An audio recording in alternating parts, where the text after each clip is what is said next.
বিশ্ববন্ধু,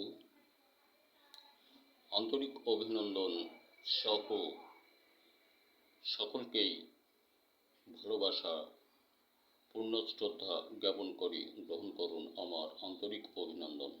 আমরা চাই সংস্কার, না চাই কখনো নির্বাচন। আমরা গায়ের চাষি হাড় ভাঙা শ্রম দিয়ে রক্তাক্ত আখিতে বাড়িতে ফিরে তখনও আমাদের কর্মসংস্থা বেড়ে যায়, কিন্তু অর্থ আসে না ঘরে। এমন দিন অতীত 52-53 বছর পেরিয়ে এসেছে এ জাতি।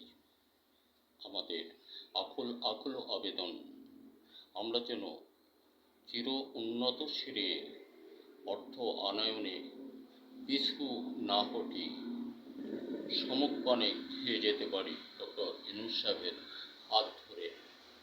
এটা জাতির প্রত্যাশা। আমরা সকলের জন্য সঠিক সুন্দর করে নিজেদের অর্থ উপার্জনের দিকে উন্নত শিরে প্রতি ঘরে রিজিক আনয়ন করতে পারি। এই দেখলাম 4000 পুলিশ সাধারণ মানুষ থেকে নিয়োগে নেওয়া হবে। এটাই রাজনীতির বিরাট একটা চাল। এখানেই সার্থকতা আছে বলে আমি ধারণা প্রকাশ করি। এমন কিছু কর্ম করলেই দেশ থেকে অনেক অনেক ধন্য হবে দেশের মানুষ।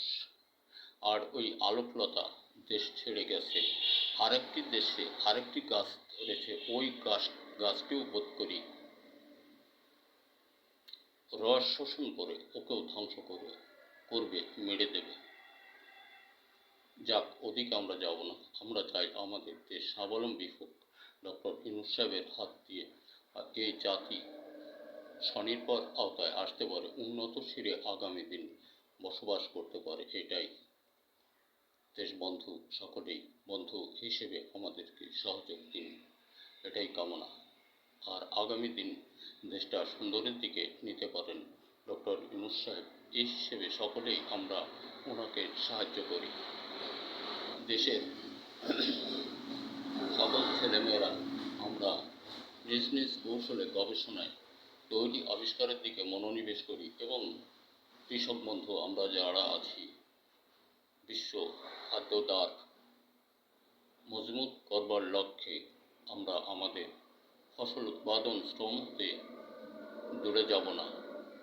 স্মরণে রাখবেন, সংস্কারের বিকল্প নাই, ডক্টর ইউনূস সাহেবের বিকল্প নাই। ধন্যবাদ। আশা করি আবার দেখা হতে পারে।